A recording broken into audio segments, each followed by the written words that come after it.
যিনি বিশ্ব ব্রহ্মাণ্ডকে সৃষ্টি করেছে, তোমাদেরকে আমার ইবাদত করার জন্য যুগে যুগে রাসূল পাঠিয়েছি, যুগে যুগে কিতাব পাঠিয়েছি, এতটা সত্য তোমাকে আমি স্বাধীনতা দিয়েছি। কিসের জন্য? এই বুদ্ধি, এই বুদ্ধির জন্যই তোমার স্বাধীনতা। যদি এটা ভালো ব্যবহার করে এক আল্লাহর ইবাদত করা হয়, মানুষের সাথে সৎ ব্যবহার করা হয়, আল্লাহ সুবহানাহু ওয়া তাআলা যে কোরআন মাজিদ শেষ গ্রন্থ আমাদের কাছে পাঠিয়েছেন, আমাদের প্রিয় নবী মুহাম্মদুর রাসূলুল্লাহ সাল্লাল্লাহু আলাইহি ওয়াসাল্লামের মাধ্যমে যদি এই কোরআনকে আমরা সম্মান দিই আর এই কোরআনের মোতাবেক যদি আমরা আমল করি, তাহলে আমাদের জন্য সফলতা আছে। সেই ঘোষণা আল্লাহ সুবহানাহু ওয়া তাআলা কোরআনে দিয়েছেন। সেক্ষেত্রে তিনি বলেছেন, ফামান যুহজিহা আনিন নারি ওয়া উদখিলাল জান্নাতা ফাকাদ ফাজ। যে ব্যক্তিকে জাহান্নামের আগুন থেকে বাঁচিয়ে নেওয়া হবে এবং জান্নাতে প্রবেশ করিয়ে দেওয়া হবে, সেই হচ্ছে আসল সফল কাম। এটা হচ্ছে পৃথিবীতে পাঠানোর জন্য আমাদের যে উদ্দেশ্য ছিল, যে পৃথিবীতে আমরা এসেছি শুধুমাত্র আল্লাহ সুবহানাহু ওয়া তাআলার কাছে আমাদের আমলকে ঠিক মতো করে তুলে ধরা।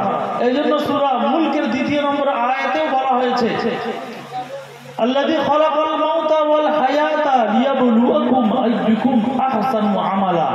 যে আল্লাহ তাআলা তিনি জীবন এবং মৃত্যুকে সৃষ্টি করেছেন কেন? যাতে তিনি যাচাই বাছাই করতে পারেন কে তোমাদের মধ্যে বেশি আমলের দিক থেকে উত্তম। এটা আল্লাহ সুবহানাহু ওয়া তাআলা আমাদেরকে যে 60 বছর 70 বছরের যে আয়ু দিয়েছে, এই আয়ু কালে আমাদের পরীক্ষা। وكذلك بعضنا لبعض فتنة أتصبرون وكان ربك بصيرا। এটাও সূরা ফুরকান সূরা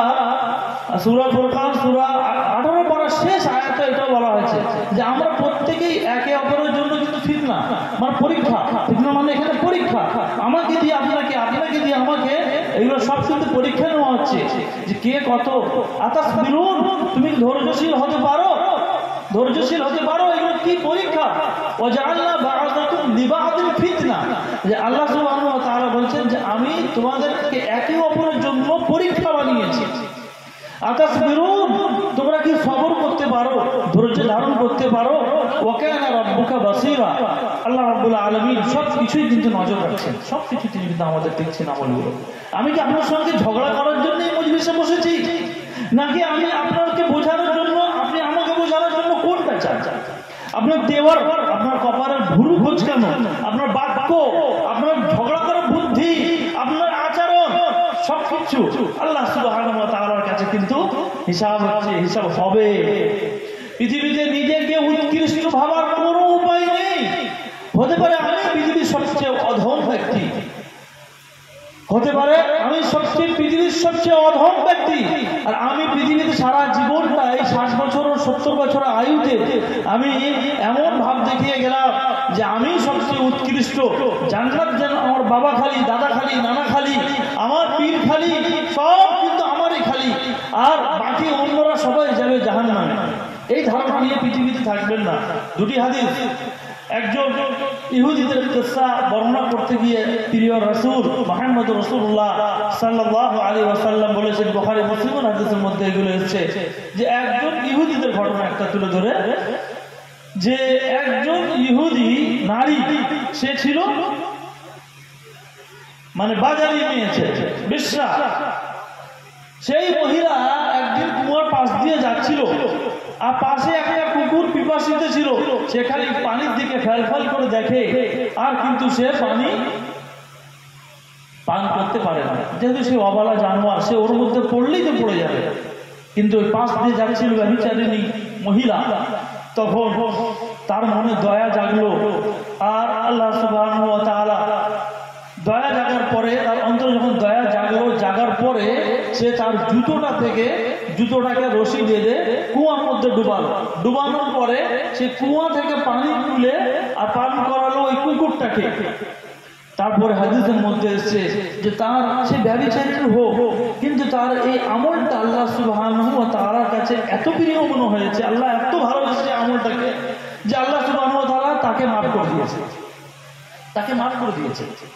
জীবনে এইটা শিক্ষাটা নিয়ে যান, ঝগড়া ফসাদ করবেন না, এগুলো আমিও পছন্দ করি না, ঠিক আছে। আবার পক্ষান্তরে ওই হাদিসের মধ্যে অন্য মহিলার কথা এসছে যে একজন মহিলা সে নামাজ পড়তো, রোজা রাখতো, সব কিছুই করতো, কিন্তু সে একটা বিড়ালকে বেঁধে রেখেছিল, তাকে খাওয়া দিত না, তাকে ছেড়েও দিত না যে বাইরে গিয়ে নিজের মতো করে একটা গোশের টুকরো, হাড়ের টুকরো খেয়ে জীবন ধারণ করবে, সেটাও করতে দিত না। তো আল্লাহ সুবহানাহু ওয়া তাআলা তাকে তার কাজের জন্য এত আল্লাহ রাব্বুল আলামিন, অথচ ইবাদত করতো, নামাজ রোজা সব কিছু করতো, তারপরেও আল্লাহ সুবহানাহু ওয়া তাআলা তাকে জাহান্নামে দিয়ে দেয়। কারণ জীবের প্রতি দয়া ও ইসলামের শিক্ষা, জীবের প্রতি দয়া ও ইসলামের একটা মৌলিক শিক্ষা এবং গুরুতর শিক্ষা। কারণ জীবের প্রতি দয়া করার জন্যই এক মহিলাকে জান্নাতে দেওয়া হচ্ছে, আর এক জীবের প্রতি না দয়া করার কারণে আরেক মহিলাকে যে ইবাদত করতো তা সত্ত্বেও তাকে জাহান্নামে ঢুকিয়ে দেওয়া হচ্ছে। কে যাবে জান্নাতে, কে যাবে জাহান্নামে, এই বোঝা বড় দায়। এর একমাত্র মূল মন্ত্র হচ্ছে যে আমাদেরকে টু দি পয়েন্ট এগিয়ে যেতে হবে। সে টু দি পয়েন্টটা কি? আপনাদের কাছে বিনীত অনুরোধ করব, আপনারা যদি একটু এগিয়ে আসেন তাহলে খুবই উপকার হয়। কারণ অনেক মানুষ আসছে, তারা পেছনে খুব জড়সড় হয়ে বসে আছে, তাদের বসতে অসুবিধা হচ্ছে। উম্মতে মুহাম্মাদীর একটা গুণাবলী ও বৈশিষ্ট্য বলা হয়েছে সূরা মুজাদিলার মধ্যে, ইযা কিলা লাকুম তাফাসসাহু ফিল মাজালিস, যখন তাদের মজলিসে বসতো, যখন তারা উম্মতে মুহাম্মাদী নবীর সাহাবীরা তাদেরকে বলতো যে মজলিসে একটু জায়গা করে দাও, অন্য লোকের সুযোগ করে দাও, সঙ্গে সঙ্গে তারা জায়গা করে দিত।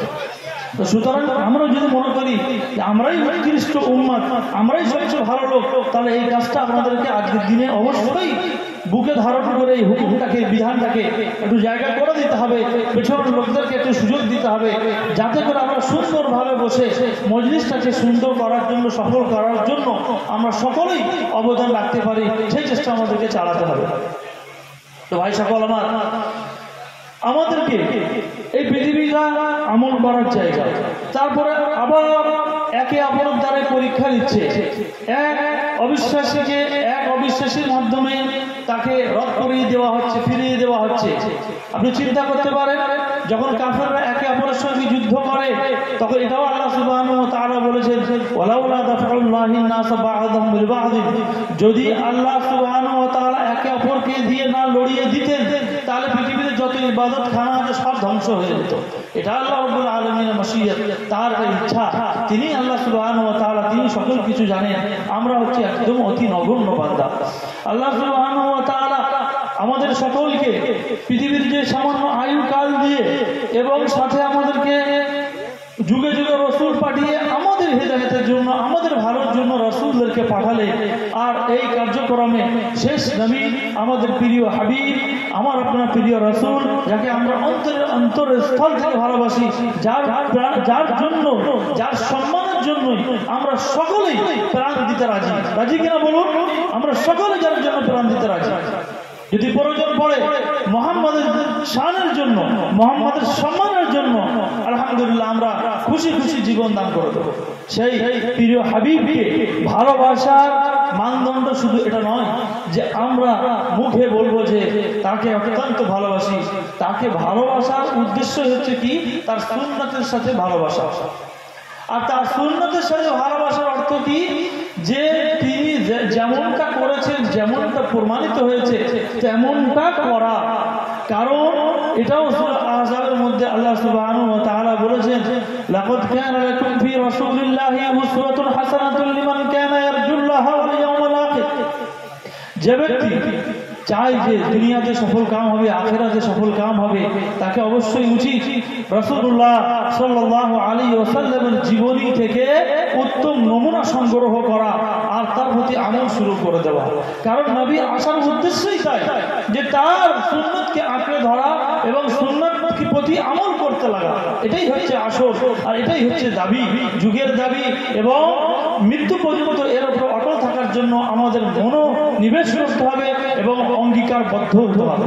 এই জন্য মুওয়াত্তা মালিকের বিখ্যাত হাদিস, প্রিয় রাসূল মুহাম্মদুর রাসূলুল্লাহ সাল্লাল্লাহু আলাইহি ওয়াসাল্লাম বললেন, যে তারাকতু ফীকুম আমারাইন লান তাযিল্লু মা তামাসসাকতুম বিহিমা কিতাবাল্লাহি ওয়া সুন্নাত রাসূলি, যে তোমরা কখনোই পথভ্রষ্ট হবে না যতক্ষণ আমি দুটি বিষয় রেখে যাচ্ছি, এই দুটি বিষয়কে তোমরা মজবুতির সঙ্গে আঁকড়ে ধরে রাখবে, ততক্ষণ পর্যন্ত তোমরা গুমরাহ পথভ্রষ্ট হবে না। আর সেই দুটি কি? কিতাবুল্লাহ, আল্লাহর কিতাব, এবং সুন্নাত রাসূলি, এবং তার রাসূলের সুন্নাত। ইসলাম ধর্মের মূল গ্রন্থ কিন্তু কোরআন, নিশ্চয়ই মূল গ্রন্থ কোরআন। আর এই কোরআনটার ব্যাখ্যা দিতে গিয়েই প্রিয় হাবিব মুহাম্মদুর রাসূলুল্লাহ সাল্লাল্লাহু আলাইহি ওয়াসাল্লাম 23 বছর জীবনটা লাগিয়ে দিয়েছিলেন দাওয়াতের কাজে। 23 বছর। আর এই 23 বছরে তিনি যা কিছু করেছেন তার একটি একটি বিষয়, সূক্ষ্ম বিষয়, খুঁটিনাটি বিষয় সাহাবা কেরামরা মনে রাখতেন, তারা খেয়াল রাখতেন। এই জন্য হজ্জের একটা বিরাট বড় বিষয়, এই বিষয়তে সাহাবাদের মধ্যে ইখতিলাফ তৈরি হয়ে যায়, মতভেদ তৈরি হয় যে নবীজি যে দুরাকাত সুন্নাত পড়েছিলেন এটা কোথা থেকে। কেউ বলছে যে উঁচু পাহাড়ি থেকে, কেউ বলছে যে অমুক জায়গা থেকে, কেউ বলছে না তিনি যখন যুলহুলাইফা পৌঁছালেন তখন থেকে। এইভাবে মতভেদ শুরু। নবীজির প্রত্যেকেই ফলো রাখছেন যে আমি নবীকে হুবহু অনুসরণ করব, যেমন নবীকে দেখছি তেমন করব। তো একজন সাহাবী দেখলো যে ওইখানে 2 রাকাত নামাজ পড়লেন, সে বলছে যে এইখান থেকে নবীজি ইহরাম করে 2 রাকাত নামাজটা এখান থেকে পড়েছেন। না, আবার বলছেন না ইহরাম পড়েছে, অন্য সাহাবী বলছেন না ইহরামটা একটু আগে পড়েছেন, ওইখানে গিয়ে তিনি 2 রাকাত নামাজটা ওইখানে পড়েছিলেন। তিনি বলছেন, আরেকজন বলছেন না এখানে না, যখন ওই উট থেকে নেমেছিলেন তখন ওইখানে 2 রাকাত নামাজ পড়েছেন। এই হলো সাহাবাদের মধ্যে তাদের এক একজনের বোঝার দৃষ্টিকোণ এক এক হয়ে যায়। পরবর্তীতে মুহাদ্দিসিনে কেরাম এইগুলো তারা তাদবির দেয়, সমন্বয় সাধন করে। তারা বলছেন যে অ্যাকচুয়ালি ব্যাপারটা কি হয়েছে, যে সাহাবী যেখান থেকে দেখেছে অ্যাকচুয়ালি সে সেটাই বর্ণনা করেছে, প্রত্যেকে নিজ নিজ জায়গায় সঠিক। এরকম ধরনের বহু হাদিসের ব্যাপার হয়ে আছে। এই জন্য এইগুলো মনে করে একে অপরকে তুলনা করা, একে অপরকে আমি যেটা বুঝে গেছি সেইটাই সর্বোৎকৃষ্ট আর বাকি যেটা অন্যজন বুঝছে সেটা সবচেয়ে নিকৃষ্ট, আমার মনে হয় না এটা নিয়ে এত বাড়াবাড়ি করে একে অপরকে তুলে করা এগুলো উচিত না। হ্যাঁ, একটা তো অবশ্যই থাকবে, একটা তো মানদণ্ড থাকবেই, এটা ছাড়া তো পৃথিবী চলবেই না। কারণ এটা এমন একটি বিষয় যে আমাদেরকে হিদায়াতের জন্য পাঠানো হয়েছে কাকে? প্রিয় হাবিব মুহাম্মদুর রাসূলুল্লাহ সাল্লাল্লাহু আলাইহি ওয়াসাল্লামকে, এবং তার উপর সার্টিফিকেট মোহর লাগিয়ে দিলেন লাকাদ কানা লাকুম ফি রাসূলিল্লাহি উসওয়াতুন হাসানাহ। এই নবীর জীবনে উত্তম নমুনা রাখা আছে। তো আমাকে এই নবীর উত্তম নমুনা আপনাকে খুঁজে বার করতে হবে এবং আপনাকে চেষ্টা চালাতে হবে। যার কাছেও যে আপনি যদি একটা সহিহ হাদিস পান তাহলে আপনাকে সেটাকে আমল করা আপনার বাধ্যতামূলক।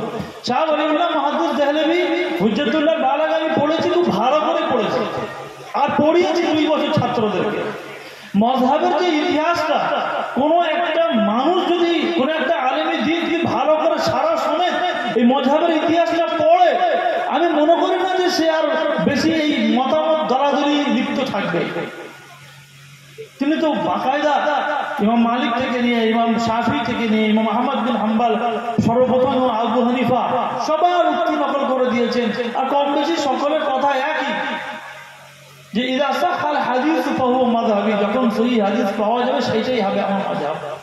ইমাম আবু হানিফা এখনই বইটা দেখছিলাম, স্ক্রিন শট করে রেখেছি, যদি কোনো ভাই জানতে চান কোনো আলেম দিন আছে, চেহারা দেখেও তো মনে হচ্ছে, খবরও পাচ্ছি, যদি জানতে চান দেখিয়ে দেবো ইনশাআল্লাহ, কোনো অসুবিধা নেই। ইমাম আবু হানিফা এই কথা বলেও গেছেন, কারোর জন্য হালাল হবে না, বৈধ হবে না যতক্ষণ না সে আমার কথা কোথা থেকে আমি নিয়েছি সেটা যতক্ষণ না সে জানবে, দলিল সংগ্রহ যতক্ষণ না করবে। এতে স্পষ্ট কথা।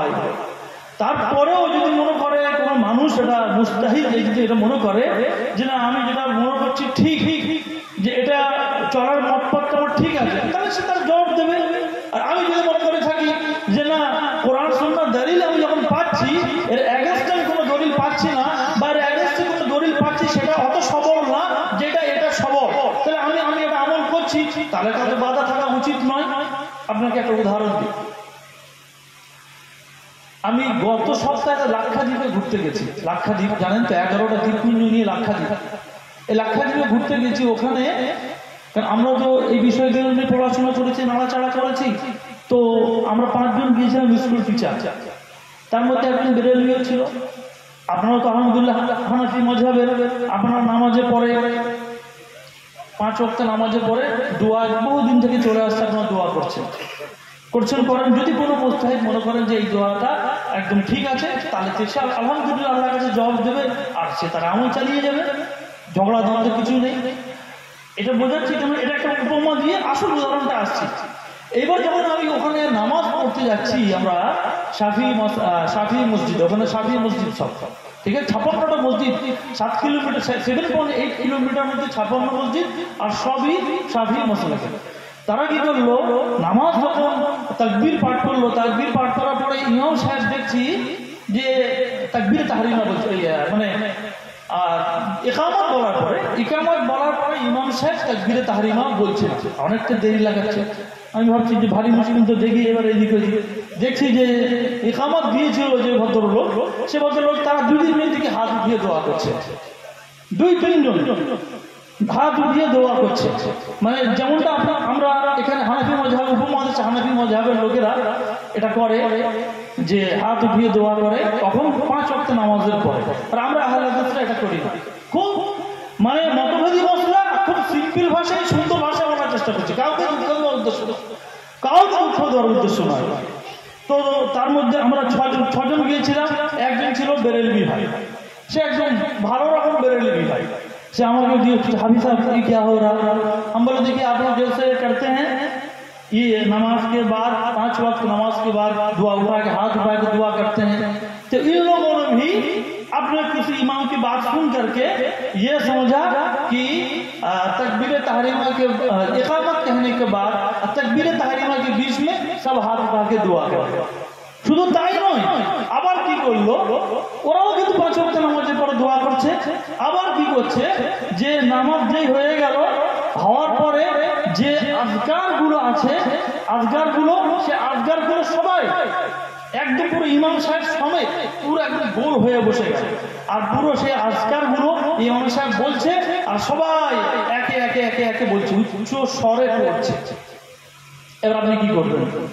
আপনি একটা মজলিসে, একটা পরিবেশে আছেন বলে তাই, কিন্তু আপনি যখন অন্য পরিবেশে যাবেন, তখন তো আপনি এটা বলে বসে থাকবেন এটা বিদআত। তাই জন্য আমাদেরকে বিদআতের সংজ্ঞা আর বিদআত কি এটাও আমাদের জানা লাগবে। বিদআত হচ্ছে কি, যে কোনো আমল, প্রথমে কি বিদআতের উল্টো কি সুন্নত আমাদেরকে জানতে হবে। সুন্নত কি, নবীর কথা, নবীর কাজ এবং নবীর অনুমতি, এই 3টের সংমিশ্রণে তৈরি হয় হাদিস, আর এটাকে সুন্নাহ বলে। হাদিস আর সুন্নাহ, কিছু ওলামা বলেছেন যে হাদিস আর সুন্নাহ এটা উসুলের বইতে আছে যে একই বিষয়। কেউ একটু ডিফারেন্ট করেছে, যে না সুন্নাত তার উম্মতের সাথে সম্বলিত, উম্মতের সাথে সংক্রান্ত, হাদিস তো নবীর সাথে সংক্রান্ত। এইগুলো ছোট ছোট মতভেদ আছে, কিন্তু মূল মুদ্রা বিষয় হচ্ছে যেটা নবীর থেকে প্রমাণিত, চাই সেটা তার কথা হোক, চাই সেটা তার কাজ হোক, চাই সেটা তার মৌন সম্মতি হোক, এইগুলো সবই কিন্তু হাদিসের মধ্যে। এবার হাদিসের মধ্যে পার্থক্য হয়, এটাও আলেমরা জানে যে কোন হাদিসটা নবীর জন্য খাস।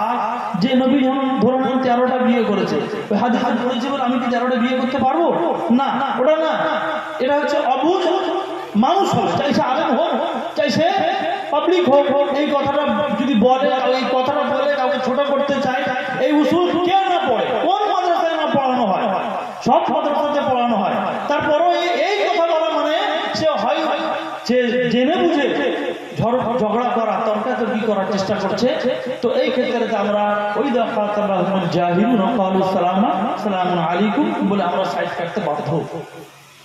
নবীর সুন্নাত, এই সুন্নাতকে আঁকড়ে ধরে থাকা আমার জন্য ফরজ ও জরুরি কেন, এটাও সহিহ বুখারীর একটি হাদিসের মধ্যে এসেছে, যে ঘটনা আকারে এসেছে যে যখন হাউজে কাউসার হবে, হাউজে কাউসার মানে কিয়ামতের দিবসে সকলেই ত্রাহি রব আমাকে বাঁচাও, রব আমাকে বাঁচাও, পানি খাওয়ার জন্য সকল পেরেশান। এই অবস্থাতে, এমন অবস্থাতে প্রত্যেক উম্মতি পেরেশান হয়ে থাকবে।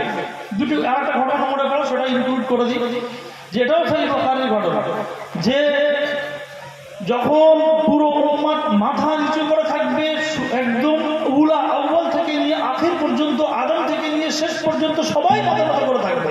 এমন অবস্থায় আল্লাহ সুবহানাহু সমস্ত উম্মতিরা দৌড়াদৌড়ি করবে যে আমাদেরকে আজকে কি বাঁচাবে, আজকে আমাদের সিফারিশি কি হবে। তখন মুহাম্মদ সাল্লাল্লাহু আলাইহি ওয়াসাল্লাম কাছে আসবে। প্রথমে মুহাম্মদ সাল্লাল্লাহু আলাইহি ওয়াসাল্লাম বলবে যে যাও আদমের কাছে যাও, ইব্রাহিমের কাছে যাও, মুসার কাছে যাও, ঈসার কাছে যাও। সবাই ঘুরে ঘুরে এসে সবাই মাথা নত করে থাকবে। সহিহ বুখারী রিওয়ায়াত, বিস্তারিত বর্ণনা যাচ্ছে, মূল বুদ্ধ বিষয়টা আগে আসবে ওই জন্য। কারণ সকলেই এক কথা বলবে, এটাই হচ্ছে আমাদের প্রিয় নবীর শান, যে ভাই আজকে আমাদের আর কিছু করার নেই, ওই যাও মুহাম্মাদের কাছে। তখন আল্লাহ সুবহানাহু ওয়া তাআলা তাকে আওয়াজ দেবেন, মুহাম্মদ মাথা তোলো, ইরফা রাসাকা, আর ইসফা তুসফা, মাথা তোলো, আর তুমি সুপারিশ করো, আজকে তোমার সুপারিশ কবুল করা হবে। সুবহানাল্লাহ বলবেন না? এটাই হচ্ছে আমাদের নবীর শান, আমার নবীর শান এটাই। আর বলে আমরা নবীর শান করি না, নবীর বেয়াদবি করি, এ মহাজালা। বেরেলিরা বলে যে আমরা নবীর সম্মান করি না, আর ওইদিকে শিয়ারা বলে যে আমরা হাসান হোসেনকে মানি না, তাকে সম্মান করি না, যাবো তো কোথায় যাবো। আর এদিকে দেওবন্দি ভাইরা তো আমাদেরকে কাফের খাতায় রেখে বসেই আছে। মহা মুশকিল, আমরা বেচারা কোটি কত মানুষ যাবো কোথায়? ভাই মাফ করে দেন, ভুল হলে ধরিয়ে দেন না, আছি তো, আর থাকবো, ফোন নম্বর আছে, যোগাযোগ আছে, নিশ্চয়ই উত্তর দেবো। আল্লাহ সুবহানাহু ওয়া তাআলা যা জ্ঞান দিয়েছে হয়তো অল্প, কিন্তু জানার, জ্ঞানীদের কাছ থেকে জানা, মনোযোগ দিয়ে শোনা এবং সেটার প্রতি আমল করার মতো মনের বাসনা চাহিদা আছে, নিশ্চয়ই আছে। যদি কোনো আমার ভুল থাকে অবশ্যই সংশোধন হবে, আর সংশোধন হতে হবে। না যদি সংশোধন হয় আমি আখিরাতে পরিত্রাণ পাবো না। তার কারণ একটা ঘটনা আমাদের সামনে বললাম। এবার আসুন মুহাম্মদ সাল্লাল্লাহু আলাইহি ওয়াসাল্লাম তাকে একটা বিরাট নিয়ামত দান করা হবে কিয়ামতের দিবসে। সেই নাম হচ্ছে, একটা হচ্ছে এই নিয়ামত সিফাত করা, সুপারিশ করা নিয়ামত দান করা হবে। সেই সুপারিশ করবেন গুনাহগার বান্দীদের জন্য। আরেকটা কি, যারা মোটামুটি জান্নাতি হবে, জানা যাবে যে এই লোকগুলো ভালো লোক, যেমন কবরের প্রথম স্তর থেকে জানা যায়। একটু শুনলেন মাননা ইউকা। তারপরে তৃতীয় প্রশ্নটা তো ভাই বল, চতুর্থ নম্বর প্রশ্নটা তো বললেন না। আর এই লোককে ধোঁয়াতে রাখা হয় কি, যে আল্লাহকে, তোমার দ্বীন কি, নবীকে, এই তিনটে প্রশ্ন ছাড়াও চতুর্থ প্রশ্ন হাদিসের মধ্যে এসেছে যে কাইফা ইদরিকা, তুমি জানলে কিভাবে, সেটাও হাদিসের মধ্যে এসেছে। ক্বারাআতু কিতাবাল্লাহি, যে আমি আল্লাহর কিতাব পড়ে জেনেছি। তো সুতরাং আপনার জন্য, আমার জন্য অপরিহার্য কোরআনকে পড়া, বোঝা, আমল করা, এটা জরুরি। তাহলে এই কোরআনের জন্যই আল্লাহ সুবহানাহু ওয়া তাআলা একটা কওমকে সম্মান দান করে। এটা মুসলিম শরীফ হাদিসের মধ্যে আছে যে আল্লাহ সুবহানাহু ওয়া তাআলা এক কওমকে সম্মান দান করে কোরআনের জন্য, আবার এক কওমকে অসম্মান করে, তার মর্যাদা নিচে নামিয়ে আনেন শুধু কোরআনের জন্য। এর মানে হচ্ছে এই কোরআন পড়া, বুঝা, আমল করলে আল্লাহ সম্মান বৃদ্ধি করবেন। আর কোরআন না পড়লে, বোঝলে, ধারে কাছে না গেলে, আমল থেকে দূরে থাকলে আল্লাহ সুবহানাহু ওয়া তাআলা তাকে দুনিয়াতেও তাকে লানত দেবেন, আর আখিরাতে তার তো অবধারিত শাস্তি রাখা আছে। তো ভাই সকল আমার, আমাকে তো এটা বলছিলাম কোনখান থেকে, যে কিয়ামতের দিবসে মোটামুটি তো জানা হয়ে যাবে যে এই লোকগুলো ওখানকার প্রথম প্রশ্ন পাস হয়ে এসছে। আচ্ছা, আবার একটা কথা মনে পড়ে গেল, কিয়ামতের দিবসে প্রথম প্রশ্ন কি হবে? আউয়ালু মা ইউহাসাবু বিহিল আবদু ইয়াউমাল কিয়ামাহ আস-সালাহ। প্রথম ইবাদতের যে আল্লাহর হকের ক্ষেত্রে প্রথম জিজ্ঞাসা করা হবে, বাবা নামাজ পড়েছিলে? প্রথম হিসাব শুরু হবে, নামাজটা পড়েছিলে তো কেমন পড়েছিলে, খুশু খুজুর সাথে নাকি রিয়াকারের সাথে, লোক দেখানি পড়েছিলে, বা নামাজে মনোযোগ ছিল তো কতখানি মনোযোগ ছিল, তার স্তর গণনা হবে। এই সবগুলো হবে। তারপরে যখন কিয়ামতের দিবসে যখন মানুষ তেরাহি রব করবে, আল্লাহ বাঁচাও, আল্লাহ বাঁচাও, আর তখন আল্লাহ রাসূলকে আরেকটি নিয়ামত দান করা হবে। কি হয় সেটা হচ্ছে কি, কাউসার নামক হাউস দান করা হবে। কাউসার নামক কি হাউস দান করা হবে। সে হাউসের পানি এত মিষ্টি, এত স্বচ্ছ, মানে বলে বোঝানো যাবে না। পৃথিবীর কোন জিনিসের সঙ্গে তার তুলনা করা, আল্লাহর কোন সিফাত, এটা কোন কারোর সঙ্গে তুলনা করা যায় না। লাইসা কামিসলিহি শাইউন, যে আল্লাহ সুবহানাহু ওয়া তাআলার কোন সিফাতের সঙ্গে কারোর তুলনা চলে না। বাস যেমনটা এসেছে তেমনটাই বর্ণনা করতে হবে। এটাই ইমাম